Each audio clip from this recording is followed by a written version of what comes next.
Debate live. I'm your host Nathan Oakley, and if you are new to this channel, or you've not done so already, how dare you, then be sure to subscribe. Hit the bell notification icon and join button if you'd like to become a Nathan Oakley 1980 channel member and keep up to date with the Flat Earth debate.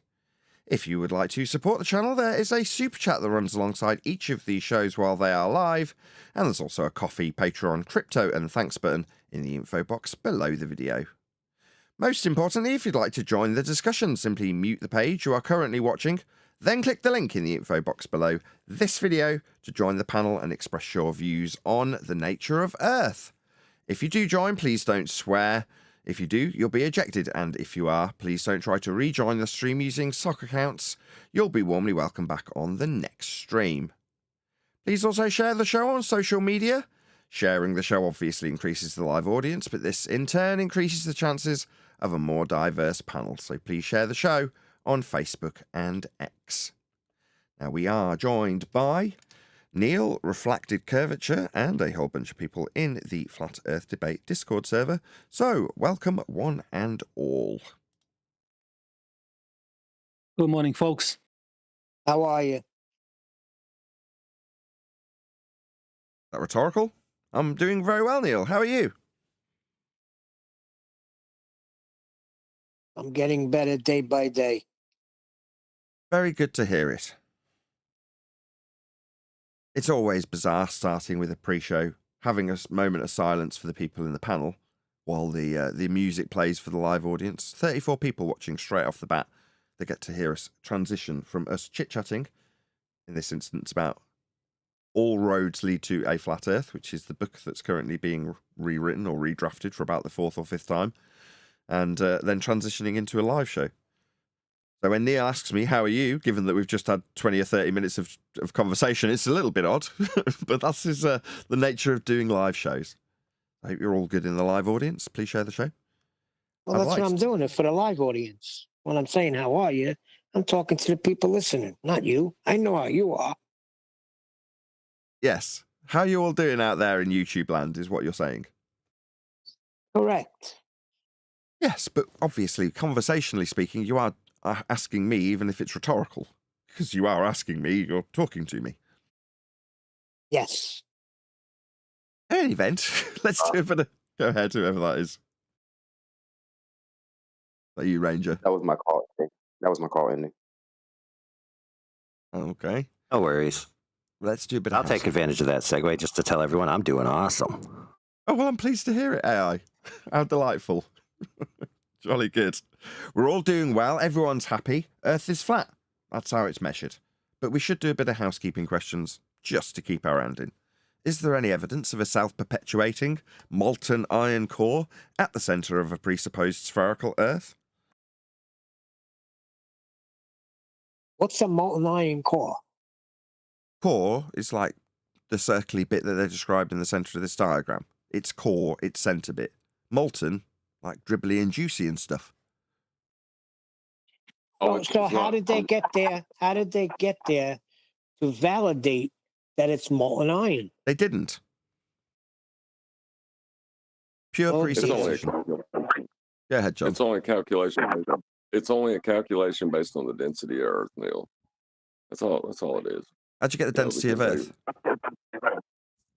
Well, you take the radius value, and then that gives you the volume, and then you take the average weight of what you presuppose the Earth is made up of, and then you apply that to get your final number. How'd you get the radius?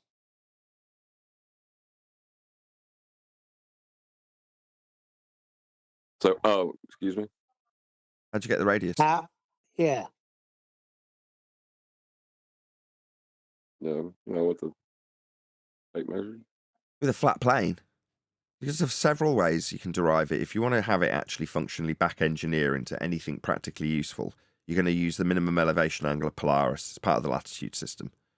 Now, if you're going to suggest that it's measured in some bull believer's story of either elevation angles with Eratosthenes or depression angles with Al-Biruni, both utilize flat planes of reference.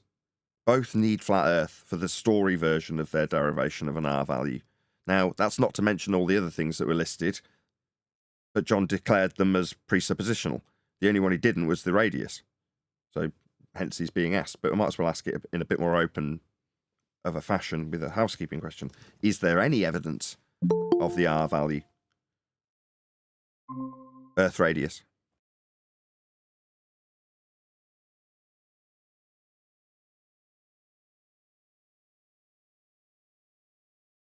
Have I listed all of them? I think I have. Maybe Brian can tell us. Hello, Brian, first of all. Hey, Nathan, hey, everyone. Tell you what. John was about to pipe up. Was there another radius derivation that you could name, John? It was just the two that I can think of: the Alberuni geometric horizon and the equatorial plane circle of equal altitude. So, well, plus the third, Aristophanes, then. So that's it. Okay, Brian, is there any other alleged derivations or measurements to achieve a derivation of a spherical R value that you know of beyond Aristophanes, Alberuni, and Polaris minimum? Well, it's supposedly measured thousands of times every day, but I haven't seen anyone produce any measurements for it.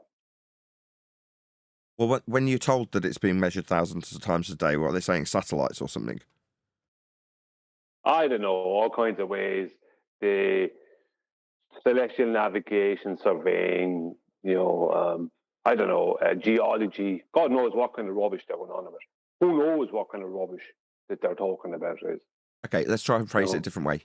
Regardless of what you're being told, do you know of any official claims to measurement, actually derivation or calculation of spherical radial value beyond Alberuni, Aristophanes, and latitude?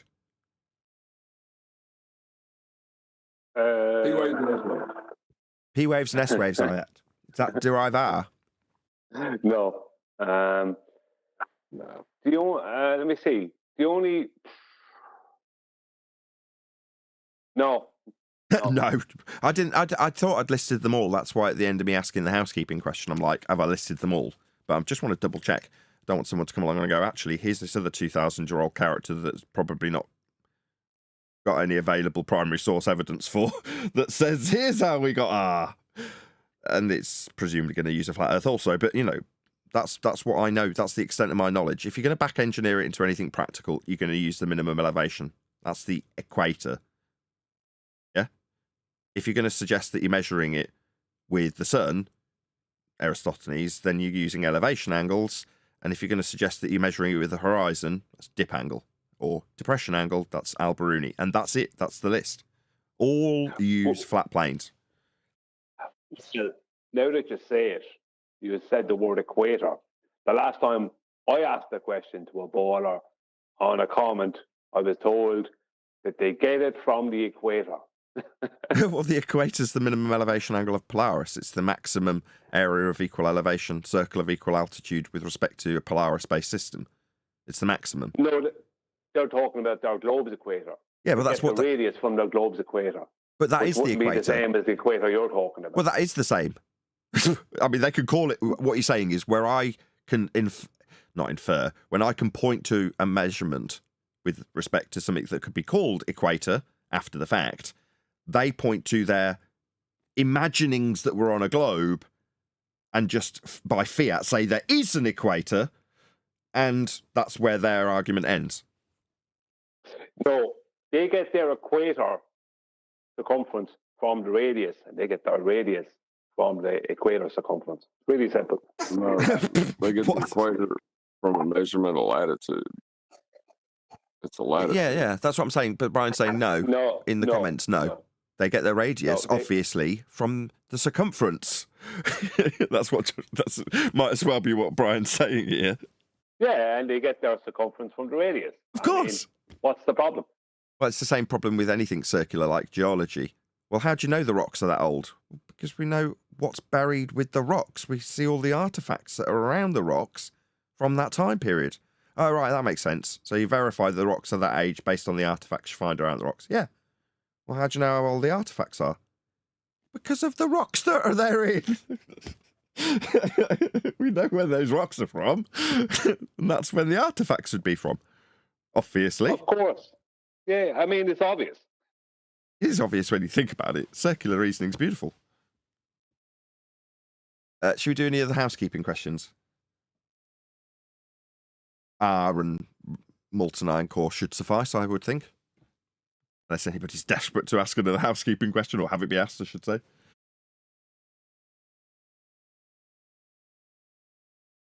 Did you give any more thought to the, how did you have a globe before the Haversine formula?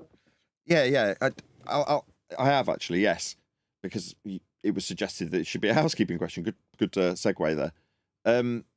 The problem is that you can show, even without practical application, the existence, even if it's an idea that can be shown to be an idea, of a globe prior to Haversine.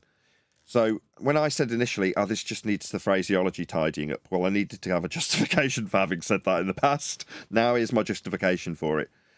When you say any evidence of the globe prior to Haversine, if I was to just paraphrase it in the most concise way I see fit, then someone could ipso facto just show a globe or someone describing something to do with Earth that's globe-shaped pre-Haversine to meet that standard. And it isn't the standard we're inferring.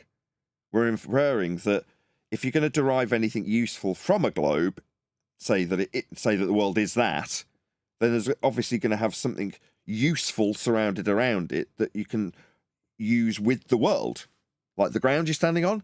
Now, as far as we can tell, pre-Haversine, that just wasn't the case.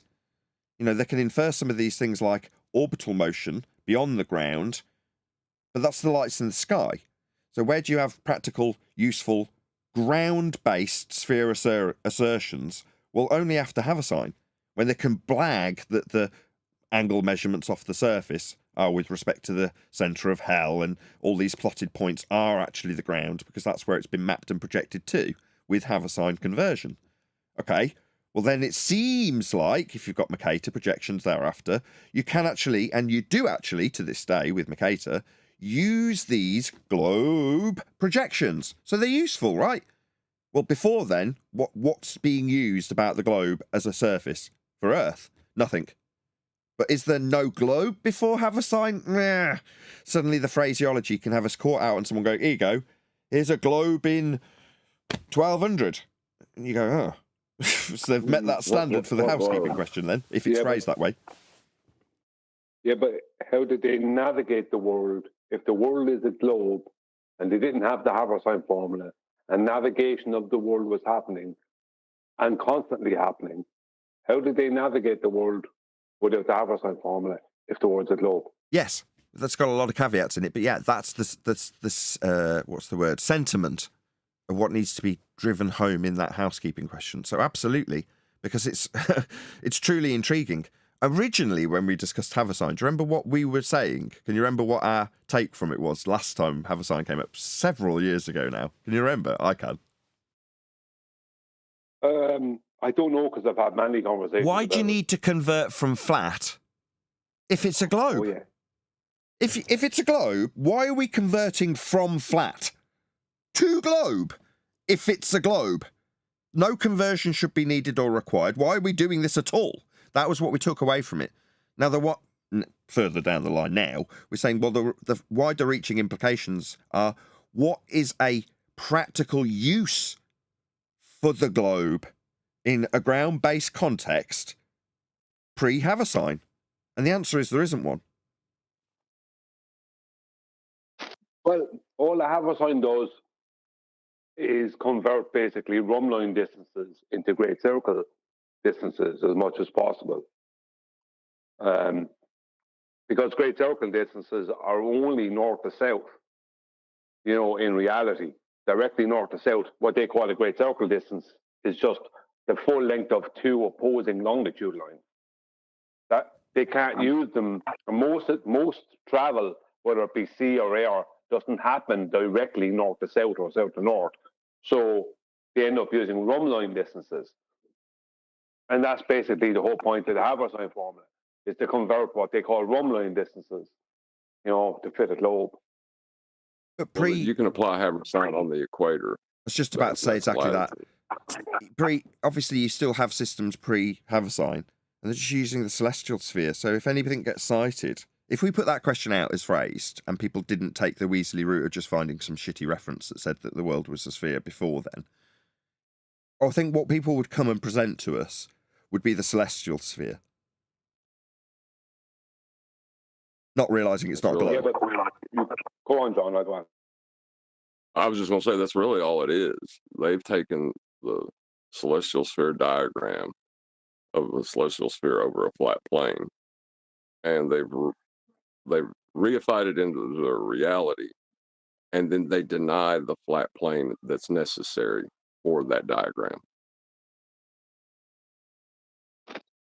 Well, if they couldn't navigate, right, if on their globe pre-Haversine, then basically what they'd have to say is that, well, we were using a flat Earth. They couldn't use a globe. Well, they were. That's the point. They were using the celestial sphere and the flat plane. Yeah, but that's the point. Well, they're still doing it, but now they've added in a globe the past couple of hundred years. But that's the point. We really should come up with a housekeeping question from that, because there is definitely one in there. Absolutely agree. You just got to not let it die. That is to say, keep bringing it up, and it'll keep getting refined. And it's not that, I don't want to refine it. It's just as we've discussed it now, inadvertently we've refined it by one step without even realising it, just by asking. So yeah, just keep bringing it up, and eventually it will turn into a concise housekeeping question. And we need to do that. That's the other thing I was going to say about housekeeping in general. So because all of our globe-related debunks and housekeeping questions are around the paradigm that we've left, to sort of nail coffins shut. That's what the housekeeping questions serve, right? So we don't forget these nails that we've put in, and let others know what these nails are and how they get hammered in. But now, after, let's say, 2024, as we're about to move into 2025, our rhetoric's fundamentally changed. So we're now talking about flat Earth and how it is always in the most prevalent of discussion point position when we come to discussing this subject of flat Earth. It makes sense. It seems so obvious. But that means that the housekeeping questions become slightly out of date in terms of how we currently do things. Therefore, rather than saying, well, let's just abandon that process, because that was another option that came up recently, add more questions like the one about pitch data and Haversine, because both directly... they're both indicative of our current style. Would you not agree? Haversine, because it's saying, like we did originally, why do you need to convert from flat? Well, in 2024, we'd say Earth's measured flat for you to convert it to a globe. Absolutely true. It's just the opposite way of saying it when we first came across it. But in formulating that into a housekeeping question, it ties in with the lines that we're trying to encourage others that watch to behave like, so that they're more successful in their debating methodology if they ever had to bring up this subject of the Earth being flat. So I think we do have to keep banging these drums and formulating new housekeeping questions. What about how did they navigate pre-Haversine? On a globe. Something like that. On a globe. Well, yeah, I don't know. You could throw in the on the globe bit. I was thinking about that, or maybe you could leave it out. How did navigation happen before Haversine formula if the Earth's a globe? If the Earth's a globe, yeah, because then the answer is on a flat plane. I like that. Maybe that's just a question right there, because it's the most obvious one, isn't it? I suppose if the Earth's a globe, then how did navigation happen pre-Haversine? I like it. Something like that. Let's try it. If the Earth's a globe, how did we navigate before the Haversine formula? Yeah, I like it. Sounds good. If we're bringing this up, there was a housekeeping suggestion. Sounds like crap. Okay, so we've got a detractor already. Shockingly, it's AI. Is it because Brian's come up with it? No, it's because you just talked to us in the beginning about the ethos of not going into the begging the question in the first instance to make your point. So this may be a point, but to start it out, if the Earth is a globe, yada, yada, yada, would be against that ethos. Yeah, but No. how do you deal with the What is Haber? You can't address the Haber-Sign formula Exactly. without referring to the globe. That's the whole purpose of the it's in the question. question. Maybe there's a Hold on, let me just both language of you way stop of a sec, stop a phrasing sec. it that we're missing at the moment. It's a crossover. That's my point.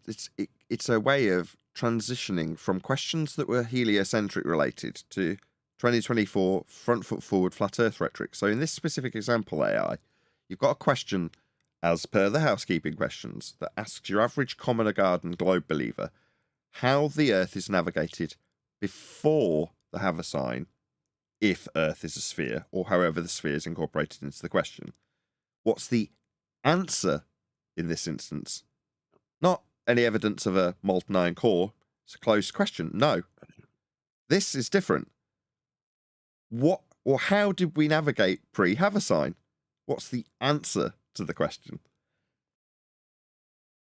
You're basically asking how do we navigate? Neil, you hear me talking It's to AI? a fine question, but it's just not in line. Well, with what's the the other answer though? questions. Like it doesn't have the But what's same. the answer? Oh, like how did they? How did we navigate on a globe before the Haver sign formula? No, you could just say. Hold on. Hello. Talking to the Okay. detractor. There AI.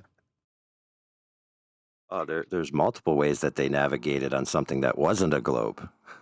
Now we're getting somewhere. There you go. So the answer is we didn't navigate on a globe.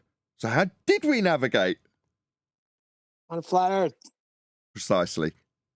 So it's a way of incorporating the tradition but of... notice how you changed. Notice how to speak to me. You had to change the question. Yeah, well, that's this process. We're refining it. It's not a housekeeping question yet, remember? So that's the whole purpose. Just for Brian's benefit, in case he took that personally. Yeah, AI's the mill, just in case you think he was having a jab at you. I was being sarcastic. I was just going to say, Nate. Brian. Brian. My God, I Neil. wasn't taking anything. But when just on that point, when I first stated it to you, I said, how did we navigate pre-Haver sign? I didn't add in on a globe. Right? Now, it is inferred, I suppose, in a way. So you could say, if the Earth's a globe, how did we navigate before the Haver sign? I don't know. I understand the critique from AI. I understand that. But it does lead to the question. The answer is, we did navigate. We did need the Haver sign. So, you know what I mean? It's that watermelon hanging out there that Kiwi goes on about. Yes, go ahead, Neil. I was going to say, you're basically saying, how did we start navigating from a flat Earth to a globe? That's what you're asking. In reverse, we're saying, given that, if you expand the question, you're saying, given that we currently navigate and people assume that that's a process that uses the globe, before we converted from a flat plane to a globe with the Haver sign conversion, how did we navigate? Answer, on a flat plane. Well, here's another question, which is apropos to this, coming back at it, which is, why in Helmert's book are the plumb lines curved? If you don't know Helmert, he's the author of Mathematical Theories of Higher Geodesy, volumes 1 and 2. I think Volumes it's like 1 and 2, pages. yes, of course. I'm very familiar with Considered it. the father of geodesy. Never read it, never heard of it. First I've heard of it, perfectly honest. So why the plumb lines are curved is because they have an assumption, which he admits, that they assume the Earth is a giant ball spinning, which creates certain forces, and gravity, which creates certain forces according to them, that they then have to calculate in with their geodetic measurements. So they have this expectation, then they have the raw measurements that they take, then they have to work those two together, but then they have a third thing they have to do. They have to coordinate their zenith angles to the celestial sphere. And the process of doing that, they curve the plumb lines. In other words, they're trying to force everything into a synergistic concept rather than just take it as it is. They're changing plumb lines from being perpendicular to horizontal and turning them into distance from centre of sphere as argued by anti-flat earthers, correct? Oh, no, it's worse than that. They're wibbly wobbling them. What? Wibbly wobbling them? You That's never what- seen the wibbly wobbly plumb lines?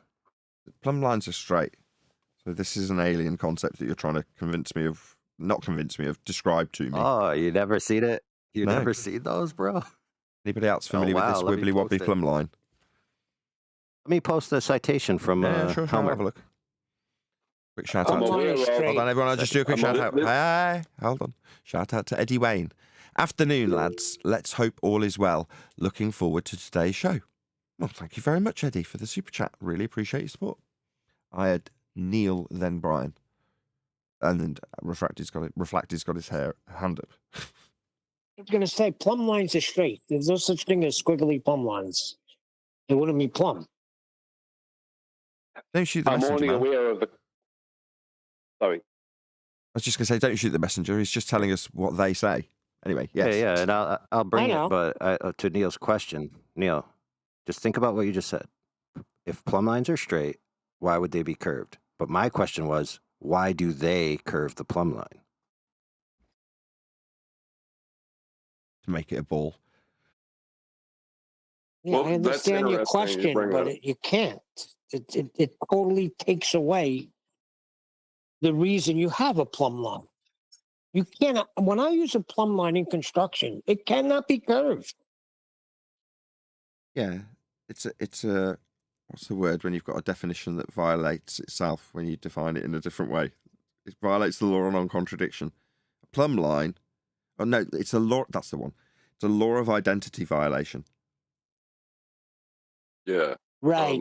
But this kind of falls under what Eli brought up probably a year ago as a housekeeping question, where he said, is there any evidence that level deviates from horizontal? That was the question, but that's not exactly the question that should be asked. Is there any evidence that level deviates from level? Yeah, that's what they need. They need a violation of the law of non-contradiction to achieve their But ends. that's what they have in geodetic surveying, where horizontal and level are two different things. Now, even though they treat them as exactly the same thing when they're measuring anything, they still within their rhetoric of geodetic surveying. Level is equidistant from the center of a sphere, which is not level, and horizontal is a straight line that you will make with an auto level, for instance. Do you know what I mean? This is what's going on in these people's minds. But yeah, that's the rhetoric. Now, I'm not saying the people are out there all day on doing geodetic surveying, talking about level and horizontal being different. But when they're learning about geodetic surveying, the basic premise is that level and horizontal are not the same thing. It's crazy.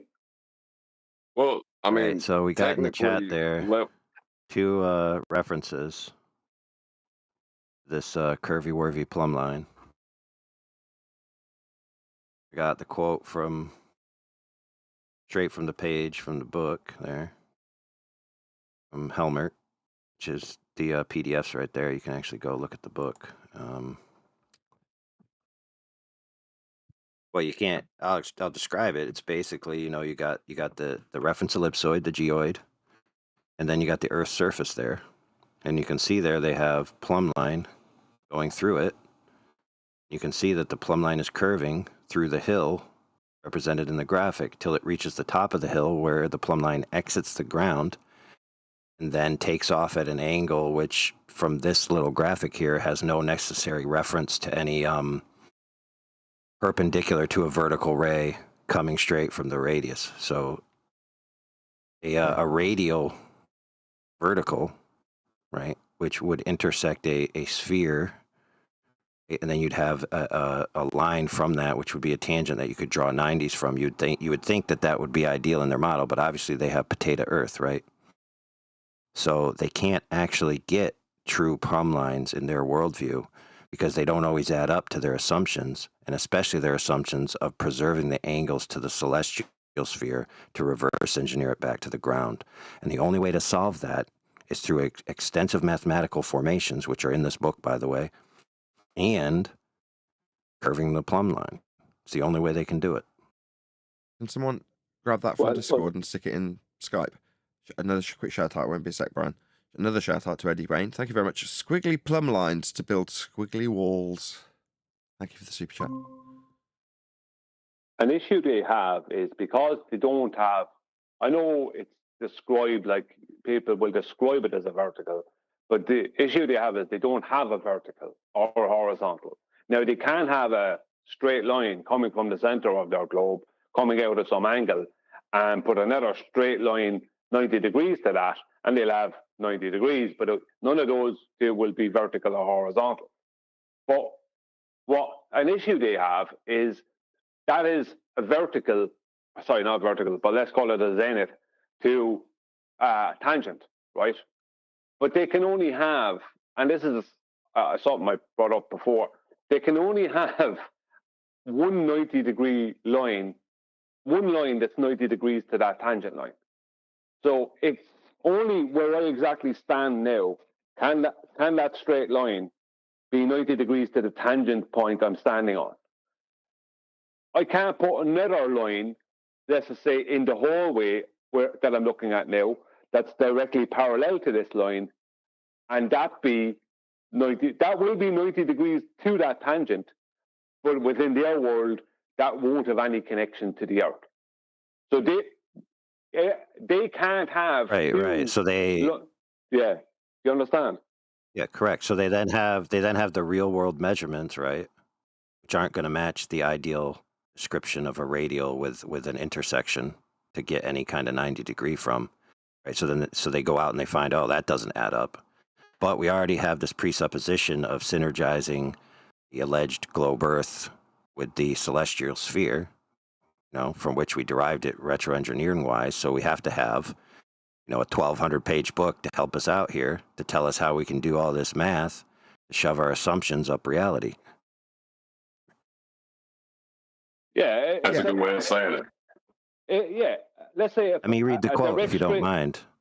After, Brian, you go ahead, then I'll read the quote. Yeah, okay, I'll be quick. A direct straight line down to the ground I stand on now, and a line parallel to that out the hallway, meeting the same baseline, the same ground, they actually need two tangents for that, because those two lines cannot be 90 to the same straight line, to the same tangent. They can't do that. Go on, I'm finished anyway. Yeah, and that's exactly what this graphic shows, right? That they can't get the 90s on everything, so the only way to do it is to squiggly wiggly. So here's the quote. Where's the page? Sorry, before you start. It's in the main text on Discord. I've got the actual PDF with his text in it from 1880, right? Do you know what page it's from, the diagram that you're going to reference, just so I can show it to my audience? Oh, crapo. I think, man, I'm pretty sure it's page 2. But it might be in the preface. Okay. This was an infographic that I put together from it in the past. Someone's just posted it. Thanks, Vlad. That, I've got it. Oh, yeah. Thanks, Vlad. Sweet. Right, do you want to read it? Makes the dream work. What's that?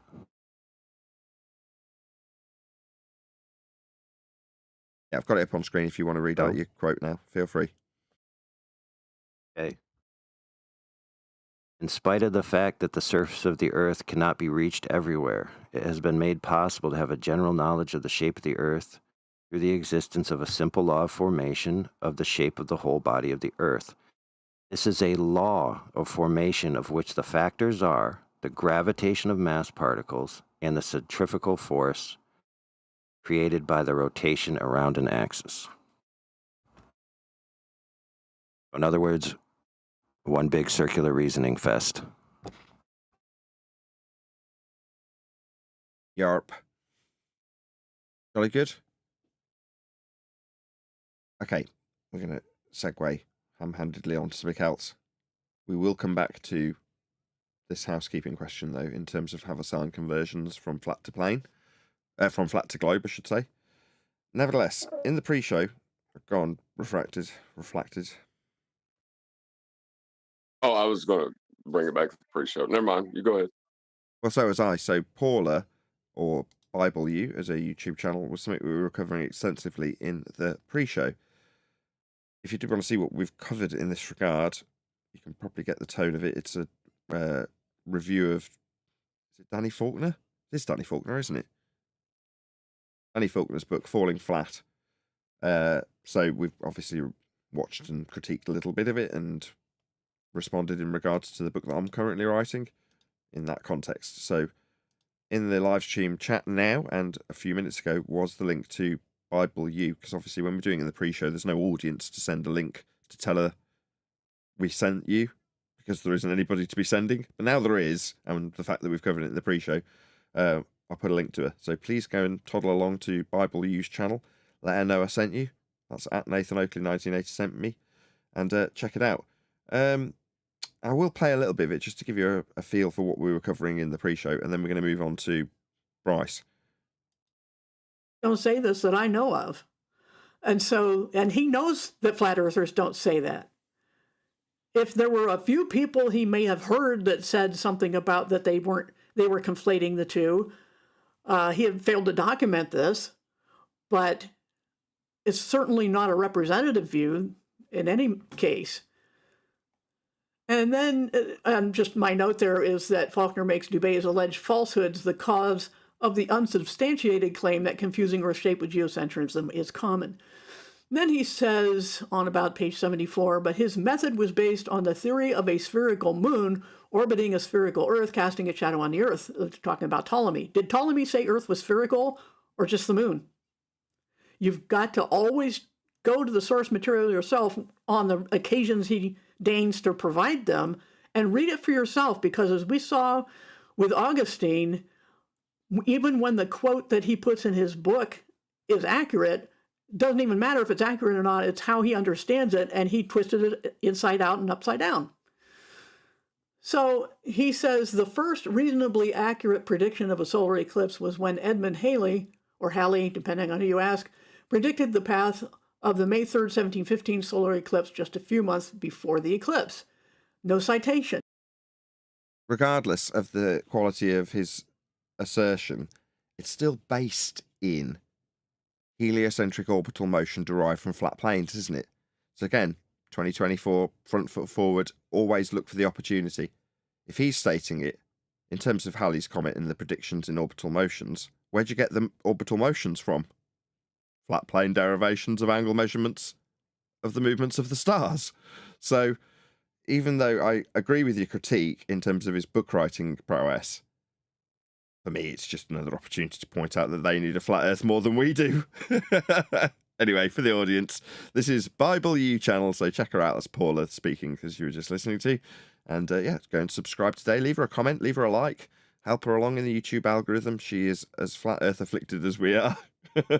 So definitely kept from the general populace. But if you're a member of my channel, or you're an audience member or a subscriber, please go along to let her know we've covered her video, more so in the pre-show, but I've given you a little flavour there for your indulgence. Now, as you can probably tell from today's title, we're actually covering Bryce Mitchell today. And late in the show that it is, 40 minutes into the live stream, we are going to be covering him in a short format. So who is it that did it? Mush has been kind enough to trim out 2 sections from his discussion.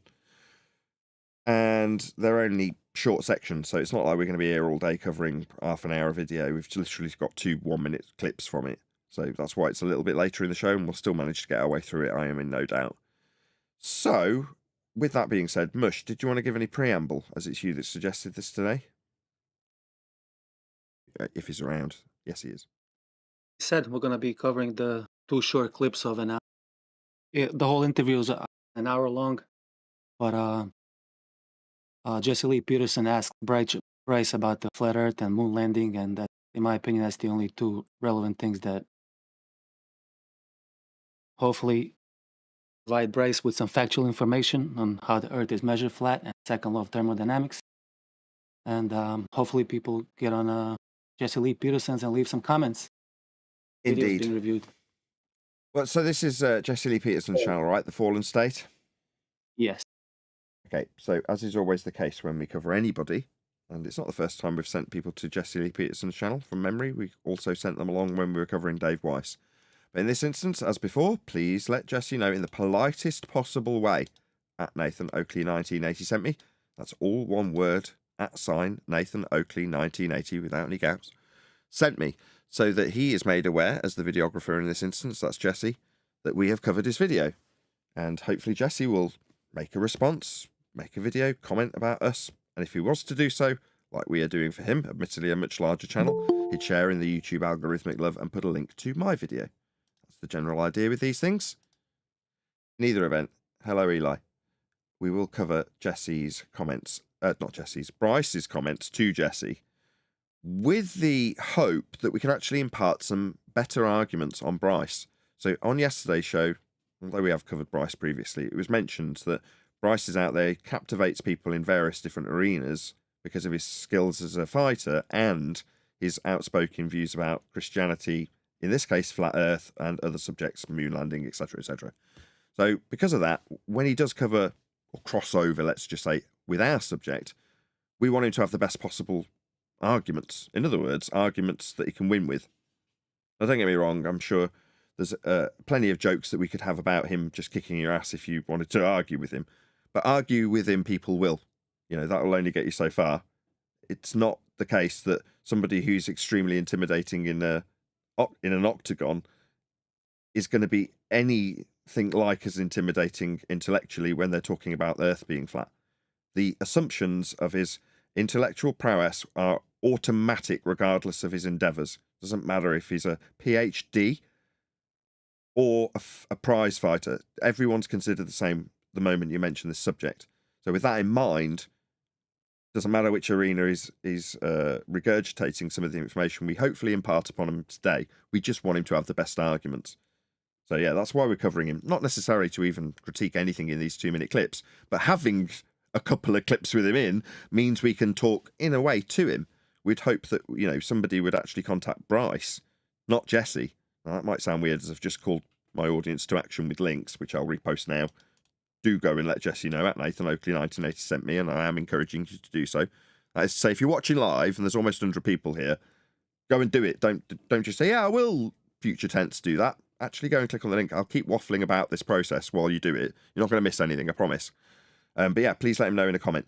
But ultimately, there's going to be people out there that have contact with Bryce and go, Bryce, check this out. These guys are appealing to you directly about your subject that you talk about when you babble on about flat Earth, if there's someone that doesn't like it.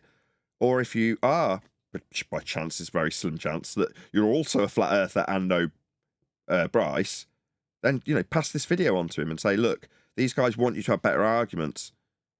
Here they are. And hopefully he'll listen and take some use from it. That's the main purpose here, if I'm honest, even though I'm sending it to Jesse's Yes, channel. brother. Go ahead. Feel free, my friends, to also drop Eddie Bravo's name, since Bryce certainly knows who Eddie Bravo is, and Eddie Bravo certainly called out Nathan Oakley by name as one of the best flat earthers that he recommends, and one of the most famous podcasts in the world. There you go. So if you know Bryce or know of a means to at least contact him, leave a message for him, whatever, use that as a good angle, and it works in my benefit. Thanks very much. And say, I went on recommendation from Eddie Bravo to this guy, Nathan Oakley, and he was talking about you, Bryce. Yeah, 3 degrees. That's all you need. Right? And he'll be intrigued. Yeah. And more importantly, what did AI say about shoving assumptions down reality? Could you say that again, AI? Okay. So when you try to shove assertions and assumptions up reality's bum, something like that. I know It shows that you one have a did. I'll have to bias. listen back. Get A it? bias. That's terrible. Oh, you love a good homophobic gag. Can't beat them. Right, anyway. Let's actually cover Bryce on that rather deplorable lowering the tone note. And so do you believe that we went to the moon or not? I know that we didn't go to the moon. And there's a difference between believing and knowing. I have discernment through the Holy Spirit. I know for a fact we did not go to the moon. Neil Armstrong is a liar. He's about to make a baseless assertion, and I don't want to dwell on it too much, because how he's doing it now and his conviction, as discussed in the pre-show, are justified as far as his Christian faith is concerned. I'm not here to discuss that. And I'm not just going light on him because he's a flat earther. Believe me, that's just not my purpose here. He's lying through the grit Did someone have something to comment on that? Oh, no, it was Jessie. of his teeth, and I Is he laughing? Oh, yeah, we'll listen to that again. have discernment through the Holy Spirit. I know for a fact we did not go to the moon. Neil Armstrong is a liar. He's lying through the grit of his teeth, and I know it. Yeah, he's laughing at the comment that there's lying astronauts. I think he's lying. I'm going to read between the lines. Don't normally do this, but what Jesse's done is. Go ahead. I don't typically. It really, really, really rubs me the wrong way when flat earthers lead like that. And I'm listen. Full disclosure, I'm a believer. Okay, it's just when you're like, Yeah, we said that in the pre-show. Say again.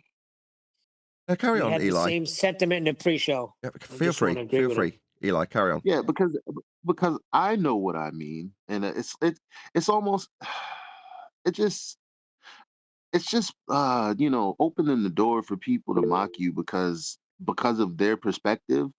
They don't really see how some of this stuff hits home for us believers. But it kind of coincides with everything. It's like, well, duh, this place was created. I just don't like when flat earthers lead with that, because other people, even though they'll see Beyonce on stage and go, yay, Beyonce said thank God first and foremost, and everybody. But when it comes to us, when we put God first, it's like, look at these nutty religious, way back in the day, prehistoric flat earthers. I just don't like it. Shout out to Goldie for gifting a membership. Thank you very much for the support. But that's not what Jessie laughed at. And yes, I get that. That's what preceded it. But the point that Jessie laughed at was when you've got a claim that's presumably going to be unsubstantiated. I know it is. I've already watched this clip of lies. So Bryce is calling astronauts, who is it he claimed? I can't even remember which astronaut he named. Neil Armstrong. Neil Armstrong, a liar. Yeah? That's the point that Jessie laughed, because it will not get substantiation from Bryce. Now, he's saying because of his faith in what they must be lying about, he's taken a different road to get to that, and he's saying it with a justifiable, if I was to ask him, conviction, as far as I'm concerned, which is why I'm not going to be too heavy-handed with him. Yeah, I can rationalize his justification when he's got such dogged determination when he says this man's a liar. Now, he's dodged a bullet, Bryce, that is, because he is a liar. But I can prove it, and this is, the first, hopefully, impartation to Bryce of a better argument, so that someone like Jessie doesn't get away with laughing at you when you call a man a liar, because you can prove it. Because it's a pretty strong claim, and the guy's dead. He can't defend himself. So how'd you prove it? Okay. The place that they're claimed to have travelled through to get to the moon is a vacuum in their rhetoric. And you are breathing high-pressure gas, 14.7 psi at sea level. Now, that high-pressure gas must be under containment for it to be at pressure, like the tyre around the rim of a car's wheel. For there to be pressure, there must be a tyre. If you remove the tyre, there's no pressure for the car to sit on. Likewise, Earth must have containment to be at high pressure. And if the sky was a vacuum, that's the place that they are claimed to have travelled through to get to the moon, then all of the high-pressure gas would vacate into that space, in line with a law of nature. So Bryce may or may not be familiar with natural law, but in this case, we're going to detail it for him. The law of nature, for the benefit of Bryce, is called the second law of thermodynamics, and it's not that complicated. The example for the second law in this instance is gas dispersion, and I'm going to give it in quite crude terms. If you fart, the gas fills the space. If you're in a room, it spreads out. If there's a tiny crack anywhere under a door, between the walls, under the floorboards, the gas will eventually get into that space. Why? Because the gas is traveling in a high velocity in all directions. So it's trying to collide with anything that it encounters. Now, because we're already at pressure, the gas you expel encounters other gases that it has to bounce off. So it takes time to disperse through the existing gas to spread out throughout your house. That's dispersion. An entropic description. And entropy is essentially the second law of thermodynamics. It's entropic law. That's what the second law is. So in this case, high pressure gas dispersing to low pressure, like popping a balloon, it spreads out and equalizes with the rest of the gas pressure. If we didn't have a container like the balloon, the gas for the world that Jessie thinks he's in would fill the vacuum that Neil said he travelled through. Now, because we can't have a sky that's a vacuum, it automatically makes the claimed journey through the vacuum fake. And any man who claims he has taken such a journey, a liar. So Neil Armstrong's claim that he traversed a sky vacuum to land on a claimed to be rock in the sky vacuum is automatically a lie. Because, like with Narnia, any man who claims to have traversed a wardrobe and spoken to a lion is automatically a liar because there are no wardrobes to travel through. Likewise, there is no sky vacuum to travel through. So you're right, but only by fluke. So your conscience is just about clear when you call a man a liar without substantiation. But in this instance, the person you've picked to call a liar, you are correct. Any astronaut, for that matter. It wouldn't matter which one you... Any man that's claimed to be in space. Go ahead, whoever that is. Not just saying good morning. Morning, Chocolate. Go ahead. I think this is an occasion of God hitting a straight blow with a bent stick. You know, he got to the right conclusion. He just didn't get there the correct way. Well, I don't agree. That's why in the pre-show I'm like, I'm not going to knock him too much. This is not for him, is it? Is this for Bryce's benefit? Bryce already knows Earth's flat. Hey, Bryce, if you're listening to this, mate, to be honest, you don't have to do a damn thing. Ignore everything we've got to say. You're good, man. You know what the score is. Now, the fact that you arrived there through biblical faith is neither here nor there. I don't care. He knows what's what. He doesn't need any of this. Who's it really for? It's for Jessie, because that's who is being spoken to by this man. Now, if he's a man of the Bible, then he'll appreciate that he's got a purpose here. And being a good communicator of this information is obviously what he has taken upon himself. If that's his path, then my path is to make his path easier. Do you know what I mean? And at the moment, Jesse's laughing at him, isn't he? Jessie laughed at him when he said that he was a liar. No. I want Bryce to be able to say, why are you laughing? This is a man who also claims to be a man of God who's lied to you in a very profound way, and you need to be taking this seriously. Now, if he's got the arguments we've just given him, he's got every justification to call Jessie out for his mocking tone in this instance. Now, I want to arm Bryce with that. I want him to be as strong in this argument as he is in the ring. Yeah, is faith based on belief or knowledge? You tell me. I'm sorry, knowing. Is faith based on belief or knowing? Belief. It's just it's using a category error to make a definitive statement. I don't think that's fair to anyone. No, I'm not saying it's. Yes, you're correct.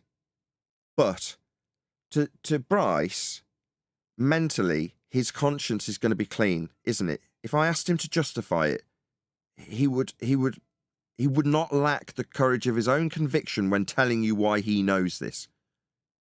He knows this balls to bones, doesn't he? Now you're saying, well, actually, I can pick apart how he thinks he knows this. Correct? Yes, he has very strong faith in what he believes, and that's apparent. So do I.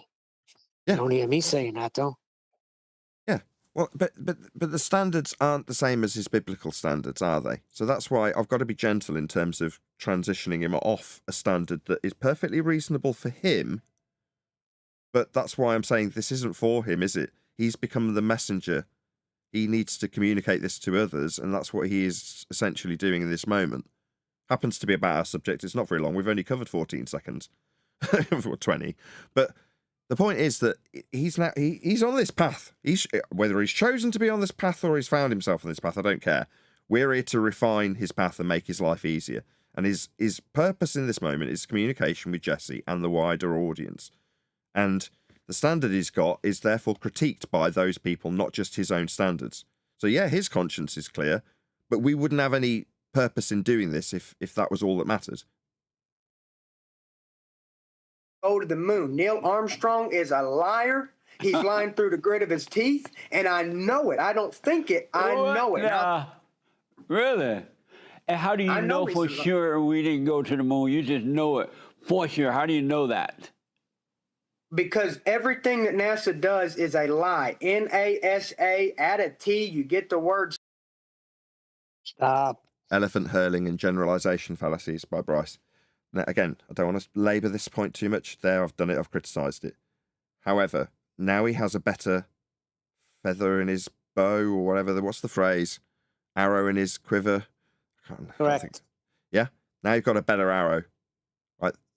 The sky vacuum isn't somewhere you can travel through to get to the moon, is the response here. There is no sky vacuum. If there was, we'd have never developed gas pressure. None of us would be breathing. Yeah? That's the argument here. I know he's a liar. You can't go through the wardrobe to Narnia. There's no wardrobe to go through. He's saying he's in Narnia.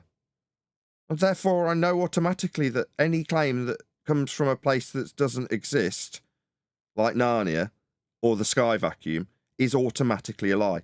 Therefore, Neil's a liar. Satan, it's the same. Say again? Can I say something? Once he lays that down, then he can go back and say, and the Bible actually confirms that we are contained. Yeah, you can lean on your faith and refer to it in terms of where it's referenced in the Bible after you've proved beyond all doubt that it is actually the case. And in this instance, there's what's known as antecedent-consequent relationship. Without the container, there can be no pressure. Well, their claim of a sky vacuum has no containment. So it's automatically classed as a lie, because he can't be doing any. If he's claimed to be somewhere you can't be, he is automatically a liar. Buzz Aldrin, all of them, they're all liars, because they all said they went somewhere they didn't. Same letters. I'm just telling you, NASA is purely satanic. It was invented to deceive. I can tell you what the end goal of NASA is, Mr. Peterson.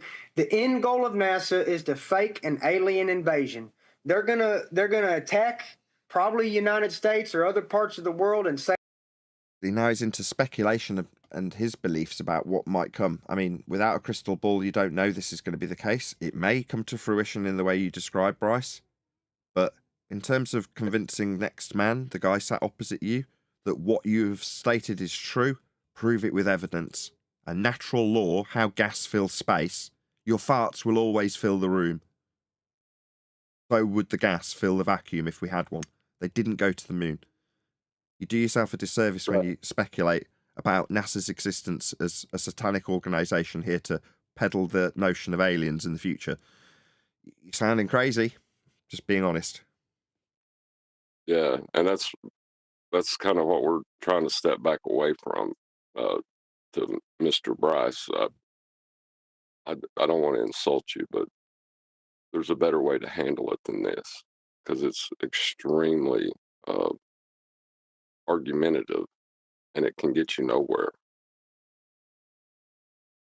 But putting a punctuation on the end of an absolute fact, in this case, they are liars. There is no sky vacuum. No men have been to the moon because it would involve traversing Narnia. I mean, a sky vacuum, which cannot exist. Gas fills space.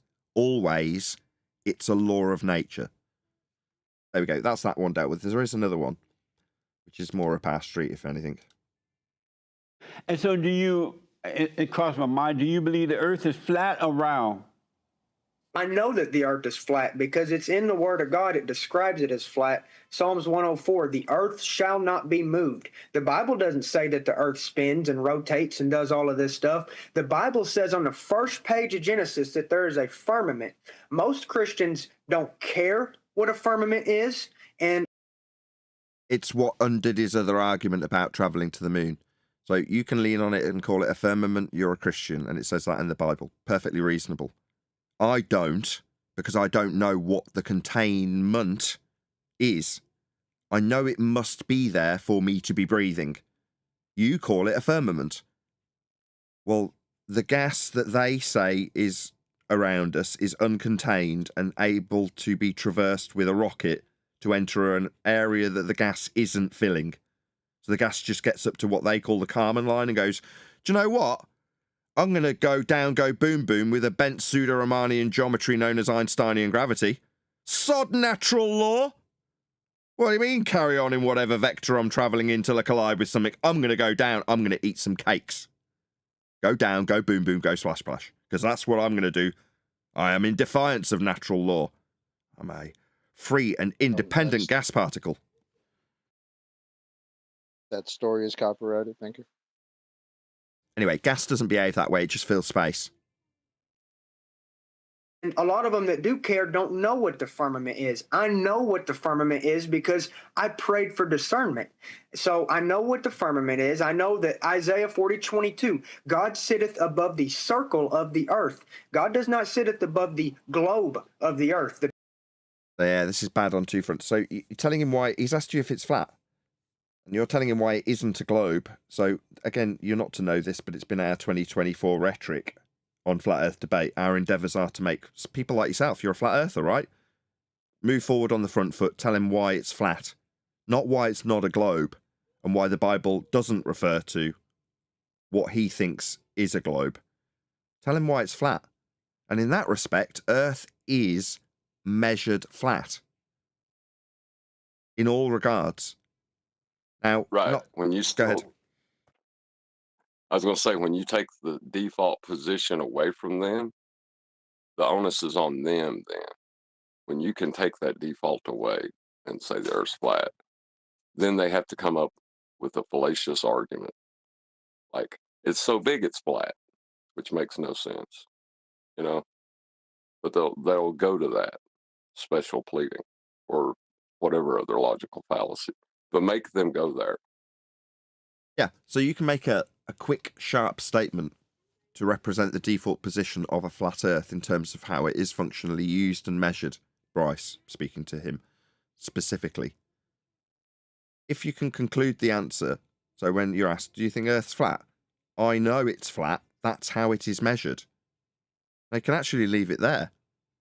If you're asked to justify, well, how do you know it's measured flat, which is typically the follow-up question on this particular channel, then you say, pick one in terms of it being charted, mapped, navigated, flown upon, sailed on, built on. All of the measurements of Earth are flat. Furthermore, and again, I wouldn't necessarily expect you to pick up on this particular aspect of the argument immediately, the globe itself is derived from those flat Earth measurements. Specifically, if you want to look at one, just to get you going, latitude. Those lines that are wrapped around the globe in the models and lamps that kids get given, those lines are angle measurements to the star called Polaris. It's an elevation angle. That's a flat Earth measurement of an angle with a flat baseline between you and the star Polaris and your angle to it. If you just look up how latitude is measured, it's an angle, a flat Earth prerequisite. It's measuring a flat Earth as a baseline for the angle. Can't have angles to stars on a sphere if you want to phrase it back to them reactively. But on the front foot, you just tell them Earth is measured flat.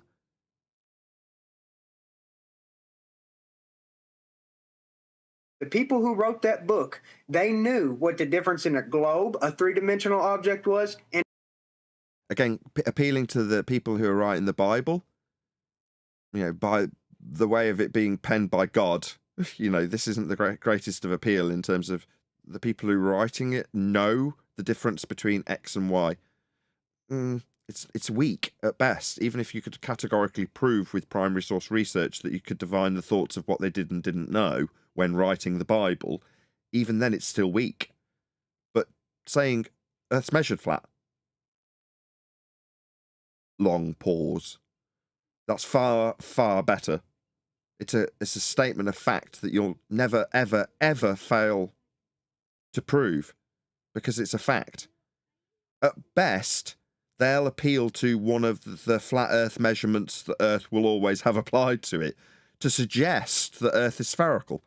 For example, measuring the same elevation angles described to give you latitude in the last example, with the sun measuring elevation angles to derive radius in the stories of Aristophanes. So they will also, that's globe believers, Jessie Lee Peterson if he is one, if Jesse's to present you with a claim beyond the base assertion that Earth is measured flat, he'd have to make his claim whole by presenting his evidence and his measurements, which will also be flat. So rest on the laurels that you know it's flat because it's measured that way. Now, I'm not expecting you to have known that past tense before me saying it or this show being given to you, but I want you to know going forward now, if Bryce ever gets this, I'm speaking to him like I'm actually talking to him, but I hope someone does share this with Bryce personally so that he gets this message. No, it's flat. That's how it's measured. Just a couple more seconds of this video and then we'll move on. in a circle, a two-dimensional object was. It's always described. Heaven is above, earth is in the middle, hell is below. And so do you... And that's it. So, as is always the case in terms of at least YouTube sharing of the love and algorithmic favoritism we definitely don't get here on Flat Earth Debate, please let Jessie Lee Peterson know, that's the Fallen State channel, know, at Nathan Oakley 1980, all one word, sent me with a polite comment that just alludes to the fact that we have covered their video here today. Go ahead, from Discord. Nathan. Yes, mush, go ahead. Unfortunately, I don't see any of the comments from anyone. Usually by this time, there's quite a few comments from your audience. And I noticed my comment disappeared right away, even after I refreshed it a few times. That's okay. So it's been about a good 20 minutes or so. None of the comments are there. There's various YouTube settings that often people apply. I can have these settings where I can set to approve. So you'll see your own comment, or maybe not, depends. But sometimes clicking newest will get the ones that are unapproved to appear in a glitch. But unless the videographer actually approves the comment, there's a good chance it won't appear. Now, that's not to say that they still have to read your comment to say, no, I don't want this person telling my audience that they've responded to a video about Flat Earth. So I will not allow this comment to appear because it's got an @ sign and another videographer. How dare they want any YouTube love? In which case, that's his prerogative. But that's not to say that I'm not going to encourage my audience to let Jessie Peterson know at Nathan Oakley 1980 sent me with a polite comment that just alludes to the fact that we have appealed to his discussion about Flat Earth and the moon landings with evidentiary standards. Now, you don't have to go into that much detail in the comment. And he doesn't have to publish it. It's a free world. Anyway, please let him know at Nathan Absolutely. Oakley 1980 sent me. Go ahead. What is Don't it, forget, Bobby this also Brown? plays off of previous things that he has done. So, for example, he had David Weiss on, and he couldn't get David Weiss to answer, "Do you know that the Earth is flat?" Now he's on with Bryce Mitchell here, and he's getting more into a biblical, spiritual discussion than a flat Earth discussion, right? So Jessie has now had two guests, which really haven't answered Jessie's questions. So Jessie has an itch to scratch, right? So if people are aware of Nathan through Bryce, and he's like, I wonder why all these people are saying Nathan Oakley's the guy that's finally going to scratch my itch. Maybe, just maybe, he'll check him out. Who, Jessie Lee Peterson? Might check me out, you mean? Yeah. I'll tell you what, they certainly won't. He certainly won't if nobody goes and comments. I'll tell you that much. Exactly. Even if he's removing them, precisely. So yeah, He please certainly let him know. won't if you really don't want the itch scratched. Either way, please let him know at Nathan Oakley 1980 sent me the link to the Fallen State channel, which is Bryce Mitchell Talks Witches, Flat Earth, and the Moon Landing with Jessie Lee Peterson, open brackets, highlight. Go and let him know on that video at Nathan Oakley 1980 sent me. And hopefully he'd get in touch, let me know if he did want to chat to me. I'm sure he's perfectly well within his abilities to do so if he so desired. But I just want him to know we've responded. He might mention me in a video, make another video, and talk about this particular video. Who knows? Either way, if he did, I'd hope to put a link to this video. Yeah. Go ahead. And for the audience, if you're so inclined and you feel that your messages aren't being heard by Jessie, don't forget Bryce is still his own man. You can communicate to Bryce, hey, through other channels that he's involved with, if you care and you want to. It's fine. You're entirely entitled to do that of your own free will and volition. Go to him and say, hey, Nathan checked out your thing. You know, we knew of Eddie Bravo in the past. We know that Jesse's kind of, pressing this thing. You can create a conversation on your own. Go for it. And in many ways, that's where my main appeal lies. I'm trying to appeal, or almost speaking directly, or trying to, Bryce, and say, here you go, here's some good arguments. Space is fake, Earth's measured flat. That's a nice, concise summary of the two main points we covered for him today. But I want him to take these arguments and move forward with them so that he does better. So next time his companion, host, whatever, says to him, laughs, when he says that Neil Armstrong's a liar, he can go, why are you scoffing? Space is fake. It's a violation of natural law. Gas fills space. Anyway, hope somebody does get in touch with Bryce. I really hope he gets this information because it'll help him. You really think after all of these years that they don't know, that they're not picking and choosing who they want to speak to? Really? Are we that naive? And the other thing is, we're being accused of, we're declaring that the sky's a vacuum. That's funny. Well, Neil, that sentiment may be well placed if some people are intentionally covering their eyes, but it is true that some people are actually ignorant. They're trying to reach out to flat earthers, and they get Dave Weiss, right? Because maybe, just maybe, in their circles of separation, they haven't come across any good content yet. So they think, It's oh, look, I amazing. found a They flat only earther who's get famous in the flat earth community, right? So the way to turn that tide is just like word of mouth, little grassroots things, right? Where the audience is required to answer you. For example, President of the United States has to read whatever you write to him if you get 100,000 signatures, period. It's mandatory. He has to read it. So, in other words, some people, once you get significant enough in their circles of influence, they have to pay attention to you. Indeed. And so every little step towards that is something good. Let's get to 100,000 subscribers. Subscribe today if you've not done so already. Any other comments on either Paula's video, that's Bible U, or Jessie Lee Peterson, that's The Fallen State with Bryce Mitchell? Well, I think that regardless of the innocence of him possibly only coming across David Weiss and Bryce Mitchell, I mean, if he wanted, concerning Jessie Lee Peterson, if he was looking for somebody who let's just say, talks about chemtrails, right, or something like that, right, he would find somebody who has more in-depth knowledge than the Bryce Mitchell of, or the David Weiss of that. If you understand what I mean. Like, I find it a little bit, it's like, is it just in a sense, he's just finding who he's finding, or is it that he's picking people that he knows he can argue with? Because Bryce Mitchell is just going to use but it's also biblical but standards. it's also in-group preference. For example, Jessie Lee Peterson is a celebrity. Bryce is a celebrity. And David Weiss, among people who are titled as flat earthers, is a celebrity. Right? Yeah, but what has that got to do Why are with you that? laughing? Either you want somebody who knows what they're talking about, or you don't. You're missing his point. I mean, I'm looking at it from Jesse's perspective, right? So if you want to be like I'm saying, it's like it may be the case that it's an uphill battle, but uphill battles are won one step at a time. Yeah, You could be right. Do flat out debate daily. Yeah, you could be right. Purely, he's just finding, the David Weisses and the Bryce Mitchells. But he knows he can argue against David Weiss. He knows he has his number. He knows that Bryce Mitchell, from hearing him in the past and anything he might be posting concerning the topic on X or anywhere else, he knows he's going to get basically the biblical standard of argument. That's where Bryce Mitchell is going to go to. He's going to go to his faith in the Bible. And that's fine, but it's not evidence.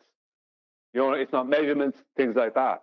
So it's, I just think that it depends. It depends on the next person he gets, who that person will be. Maybe he won't get a third person because there's only so many times you can get the Bryce Mitchells and the David Weisses, Oh no, there's Say this much: he's never Jesse- going to get any Listen. good flat Earth. I'll tell you this much: he's never going to get any good flat earthers, right, or any of these other shows until we network significantly enough to where we can't be ignored.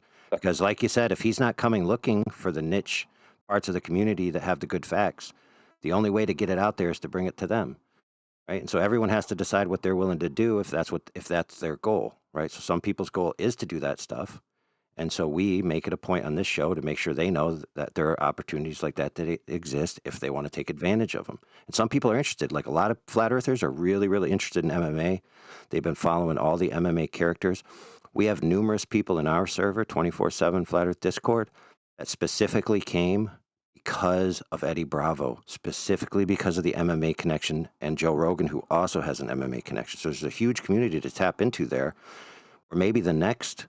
maybe not Bryce Mitchell, but maybe the next MMA guy who's flat earther will have gotten the segues. And so when that guy is questioned, he will have one step up above Bryce, So it's always an ever moving forward machine, and everybody is a cog in the wheel, or some people are oil for the cogs. Everyone does their part. Indeed. With that, I'm going to do a quick plug for the Quantum Eraser YouTube channel. So be here or be sphere on the Quantum Eraser YouTube channel for Quantum Eraser Live at 7 p.m. UK, 1 p.m. Central Standard. So check it out on the Quantum Eraser channel tonight if you are watching this live. Speaking of which, if you're watching this on either Nathan Oakley 1980 or Nathan Oakley Premiering streams, then stay tuned, as there will be an after show to follow. Unfortunately, though, if you are watching this live, this is where we bid you farewell. So another massive thank you to today's Discord and G+ panels for making today's live show possible. And of course, a massive thank you to all of you for liking, commenting, sharing, subscribing, joining as a Nathan Oakley 1980 channel member, hitting up the Fallen State, Jessie Lee Peterson, Bryce Mitchell, and all that good stuff. I've been Nathan Oakley, and I will see you all in the next video.